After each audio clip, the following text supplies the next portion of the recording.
No século XVIII, a eletricidade era apenas uma curiosidade. Mas no século XIX, ela tornou-se uma das ferramentas mais importantes, não só da ciência, mas também da indústria. E a invenção crucial que causou essa transformação ocorreu em 1800 por Alessandro Volta. Foi, claro, a bateria elétrica. Eu queria ter trazido uma bateria de carro para lhes mostrar hoje, mas quando fui a uma revenda, tudo que tinham era um limão. Foi então que pensei em fazer uma bateria com um limão.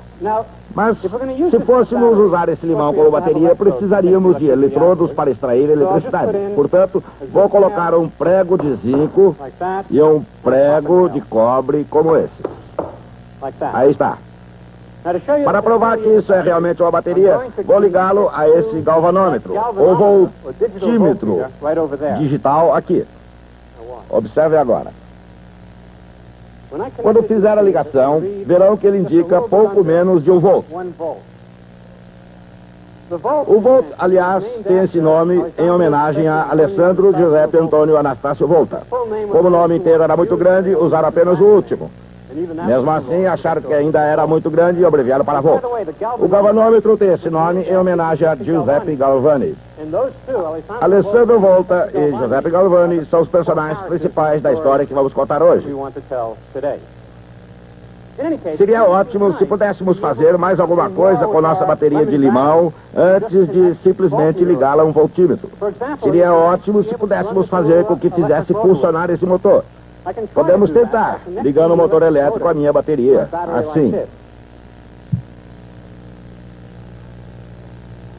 Mas se fizer isso e em seguida o interruptor for ligado, nada, absolutamente nada acontece. A razão disso é que, embora o limão seja realmente uma bateria, ele não é uma bateria muito boa. Ele não foi projetado para ser uma bateria. Isso significa que, embora o limão produza uma corrente, essa corrente não é grande o suficiente para impulsionar o motor. Ela é muito, muito baixa. Mas existe uma solução. Tudo o que precisamos fazer é coletar e armazenar corrente, e isso pode ser feito numa garrafa de Leyden, ou nessa moderna versão da garrafa de Leyden chamada capacitor.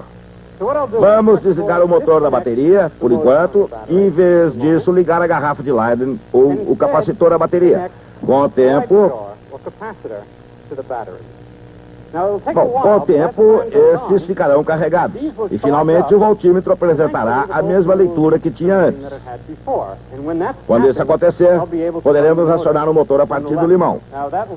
Isso vai demorar um pouco demais para ficarmos esperando. Por isso vamos continuar com a nossa história de hoje sobre como realmente funciona uma bateria elétrica.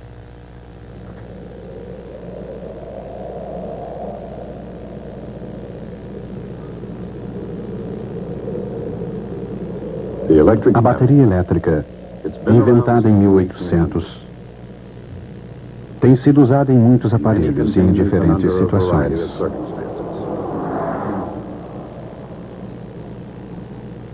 Mas como ela realmente funciona, ou não funciona, como pode muito bem ser o caso?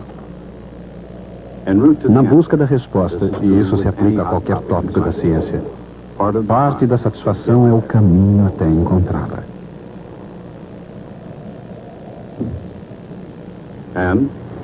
Para compreender como uma bateria realmente funciona, uma forma de começar é produzir um metal a partir da estaca zero.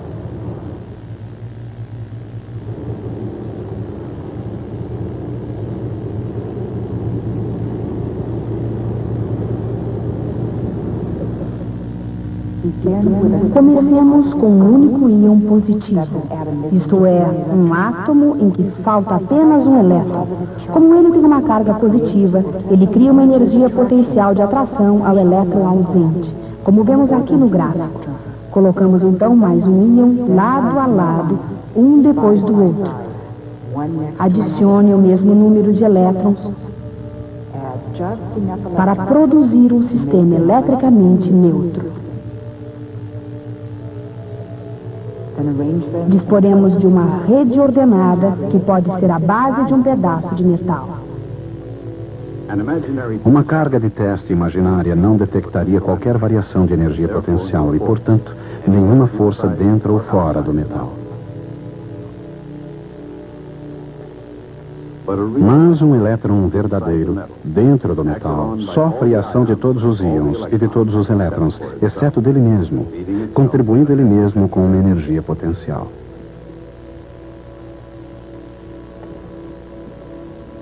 Se esse elétron é transferido de uma parte para outra do metal, os outros elétrons fluem em seu redor para substituí-lo, de maneira que ele tenha a mesma energia potencial em qualquer parte. Isso significa que não existe virtualmente força capaz de impedir que um elétron se mova livremente no metal. Mas além dos limites do metal, não há mais íons ou outros elétrons para ajudar a contrabalançar essas forças.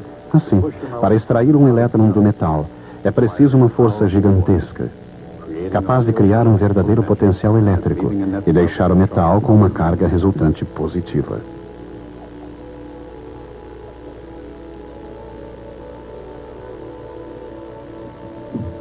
Assim, a energia potencial global de um verdadeiro elétron é substancialmente reduzida na superfície do metal, atingindo um valor mais baixo que aquele que se mantém constante em todo o seu interior.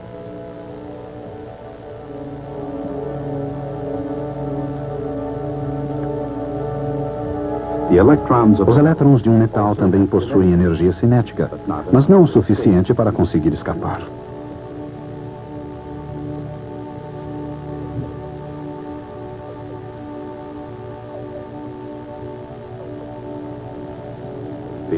A quantidade de energia extra necessária a um elétron para escapar de um metal é conhecida como a função trabalho.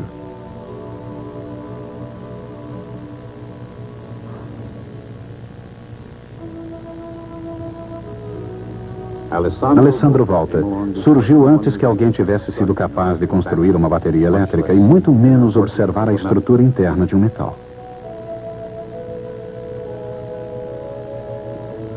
Mas Volta, na verdade, tinha algum conhecimento sobre metais, suas propriedades e características. Nesse aspecto, Alessandro Volta estava muito à frente da sua época.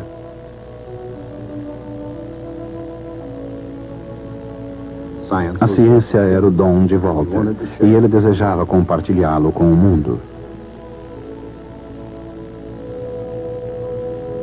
Em 1775, ele escreveu a um amigo na Inglaterra, descrevendo uma recente invenção a que deu o nome de eletróforo perpétuo, ou reservatório perpétuo de eletricidade.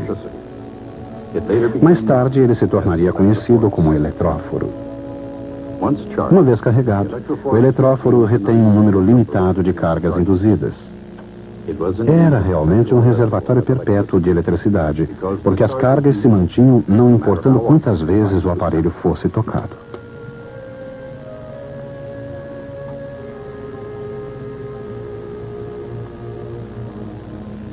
A comunidade científica saudou a invenção de Volta. E na Inglaterra, Joseph Priestley a descreveu como a invenção mais significativa desde a garrafa de Leyden. Ao mesmo tempo que a invenção do eletróforo ofereceu à ciência uma oportunidade de progredir, ofereceu ao seu inventor a oportunidade de visitar alguns dos países que só conhecia através de correspondência. Na Holanda, por exemplo, Volta estudou a famosa máquina elétrica de Martinus von Maron.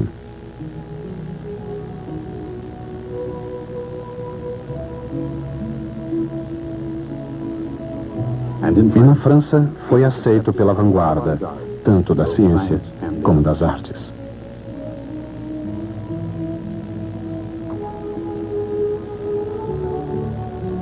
Paris era a cidade de Pierre-Simon Laplace, astrônomo e físico matemático, e do grande químico Antoine Lavoisier.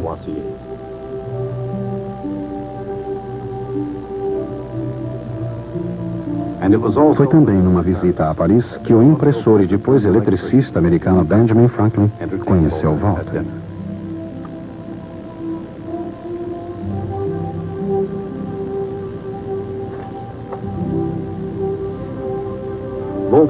Volta chegou a Paris em 1781 e durante sua estada realizou grandes feitos científicos. De fato, nas palavras de um admirador parisiense, Volta foi saudado como Newton da eletricidade. Assim, foi natural que visitasse universidades inglesas antes de voltar à Itália.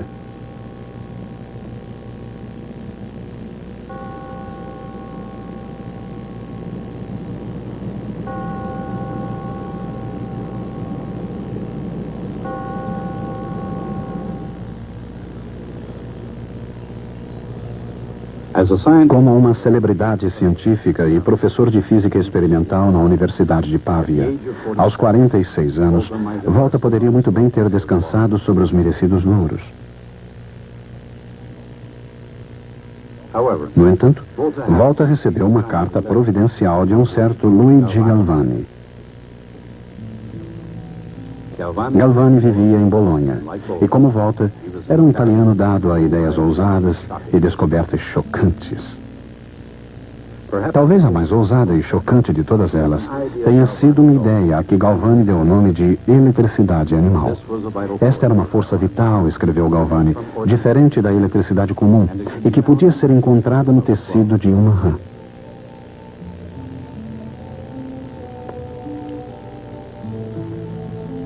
Naquela época, como ainda hoje, um impulso elétrico provoca a contração da perna de uma rã.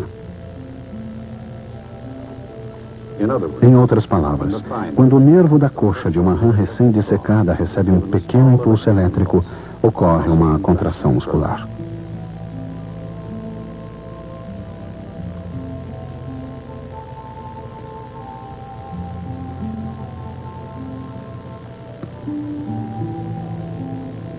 Observando a distensão da perna amputada de uma rã, Galvani descobrira que esses impulsos nervosos que induzem os músculos à ação são realmente sinais elétricos. E esses sinais, disse ele, percorrem todo o corpo.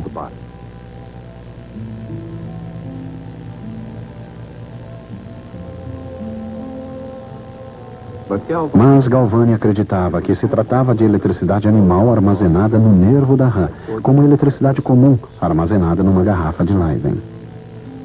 Achava que uma descarga de eletricidade animal provocava o movimento do músculo.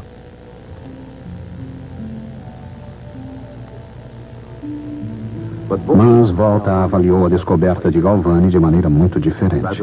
Em vez de detectar a chamada eletricidade animal em todas as partes do corpo, Volta só detectou o impulso na perna da rã. Ele chegou à conclusão de que a eletricidade animal era a eletricidade comum, simplesmente um choque produzido quando dois metais no circuito de Galvani por acaso entravam em contato.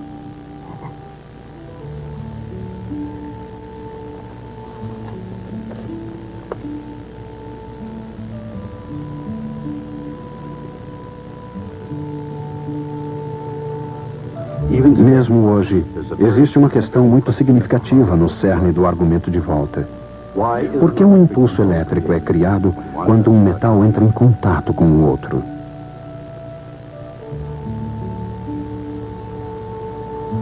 Cada metal, o zinco, por exemplo, tem uma função trabalho que impede a saída dos elétrons. Mas um metal diferente, o cobre, tem uma função trabalho diferente. Essa diferença equivale a cerca de 1 volt de potencial elétrico.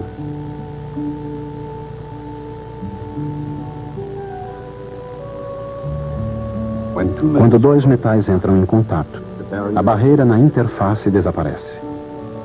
E os elétrons ficam livres para fluírem pelos metais, indo para onde haja uma menor energia total.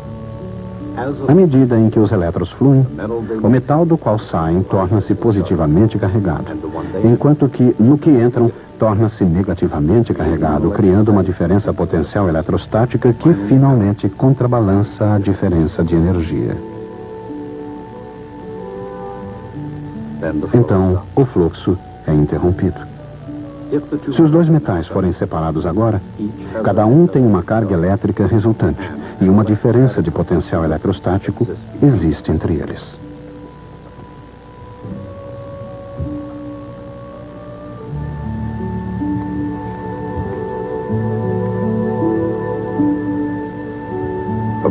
Naturalmente, como o elétron não tinha sido descoberto até a época de Volta, ele precisou fundamentar seu argumento em outras bases.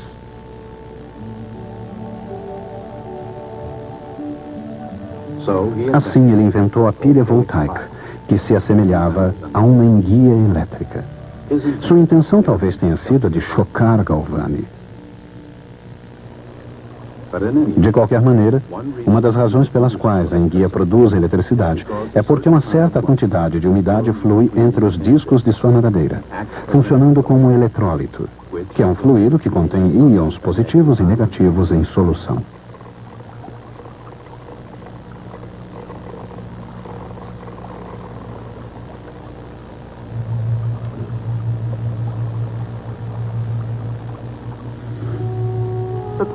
Suponhamos que dois metais diferentes, eletricamente carregados por contato, sejam colocados num eletrólito.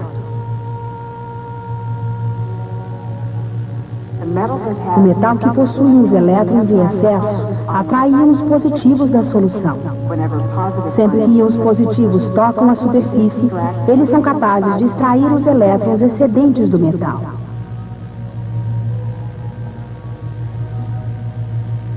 Enquanto isso, o outro metal, no qual faltam elétrons, atrai íons negativos.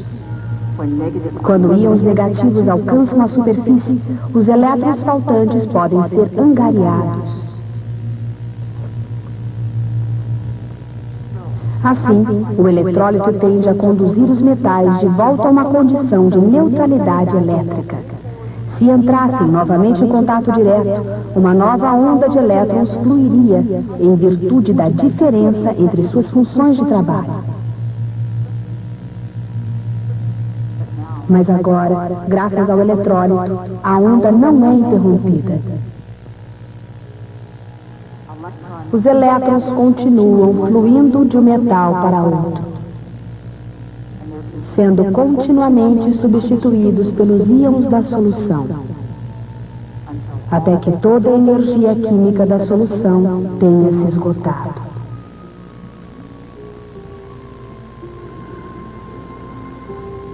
Mas até que isso aconteça, uma bateria lança luz tanto sobre a física quanto sobre a química. Reações químicas na interface entre o eletrólito e o metal produzem elétrons extras prontos para fluir.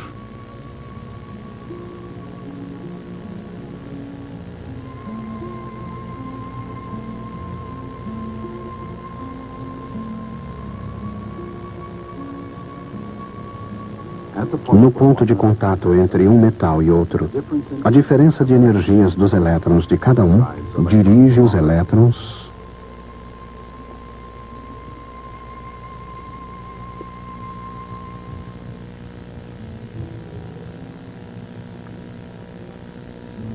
através do circuito elétrico e de novo à solução,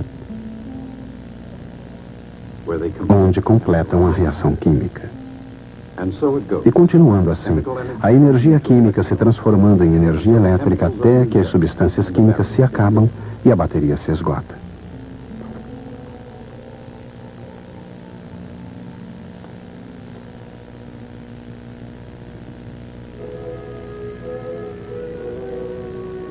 Essa é a teoria que baseia a invenção de Volta.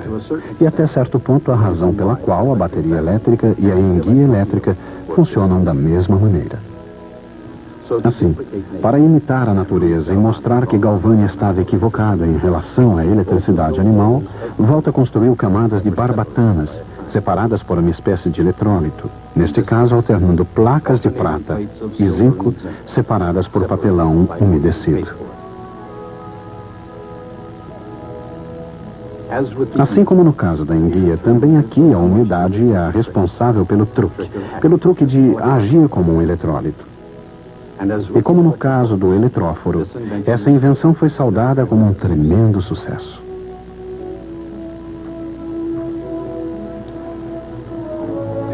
Napoleão Bonaparte, por exemplo, um imperador sempre interessado nos acontecimentos correntes em sua época, saudou a invenção de Volta como a maior de todos os tempos.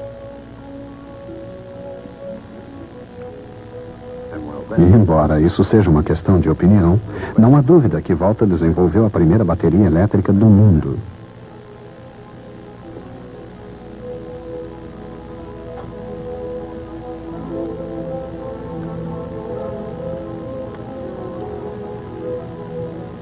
No passado, como no presente, dois pedaços de metais diferentes, uma solução eletrolítica, são os componentes de uma bateria elétrica. Para produzir uma bateria elétrica eficiente e prática, no entanto, é necessário algo mais. De fato, as coisas evoluíram muito desde os dias em que Volta fez pilhas de metais diferentes, separadas por pedaços de pano úmido, argila, madeira e pele.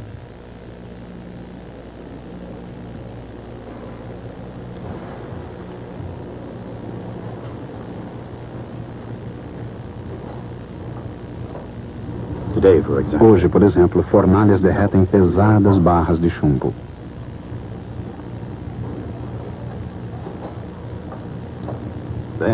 O chumbo é então moldado em placas que servirão como eletrodos.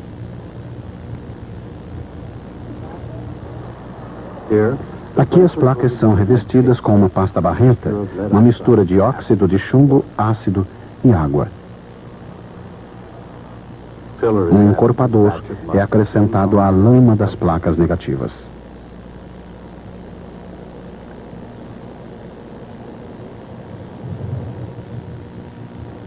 Em seguida, as placas são montadas, alternando as placas positivas e negativas com uma camada de fibra de vidro entre elas.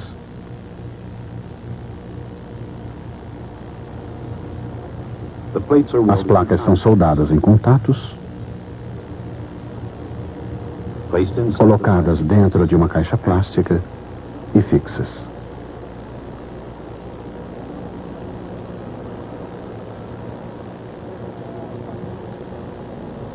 As caixas são preenchidas com uma solução de ácido sulfúrico.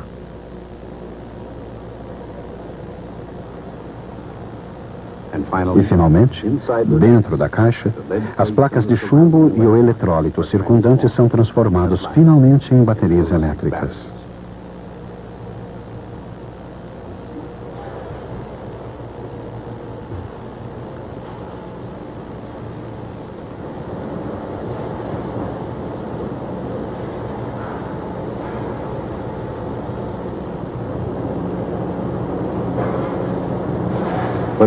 Mas se ambos os eletrodos são feitos do mesmo material, isto é, se ambos os eletrodos forem de chumbo e não, digamos, de zinco e cobre, como funcionam essas baterias?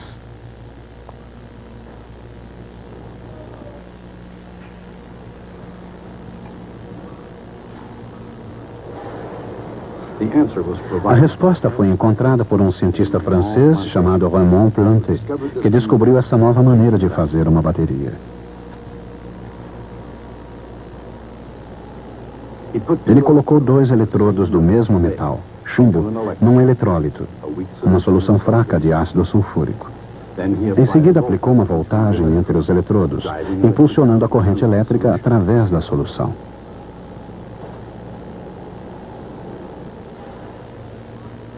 Isso teve o efeito de oxidar um eletrodo, alterando sua função trabalho.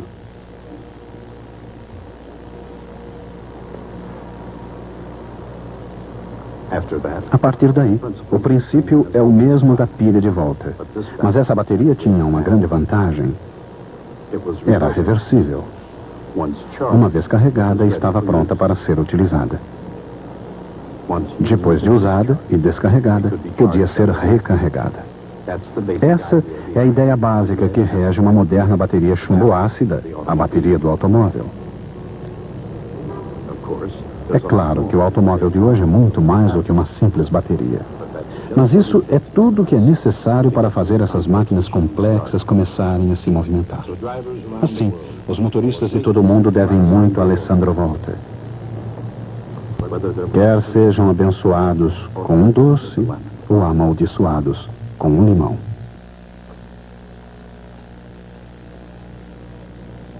O pai de Alessandro Volta era irmão de 3 sacerdotes. Isso não era muito promissor para o futuro da família. Assim, depois de 11 anos de sacerdócio, ele abandonou a batina para propagar o nome da família. E certamente fez isso muito bem, pois ainda hoje usamos esse nome. Teve 6 filhos, 3 padres, 2 freiras e Alessandro. Esse era um método italiano muito eficiente de controle da natalidade. Alessandro, no entanto, não ficou livre do apelo sacerdotal. Um colega seu, de nome Lichtenberg, disse que Alessandro entendia da eletricidade feminina. E por falar em eletricidade, acho que chegou a hora de ligar o nosso motor elétrico, pois acumulamos carga suficiente do limão bateria. Tudo o que precisamos fazer é ligar o motor a capacitores, assim, quando eu ligar o interruptor, ele deve funcionar. Estão prontos? Lá vamos. Aí está. Energia de limão.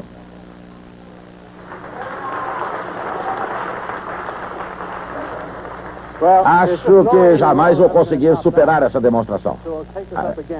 Até a próxima.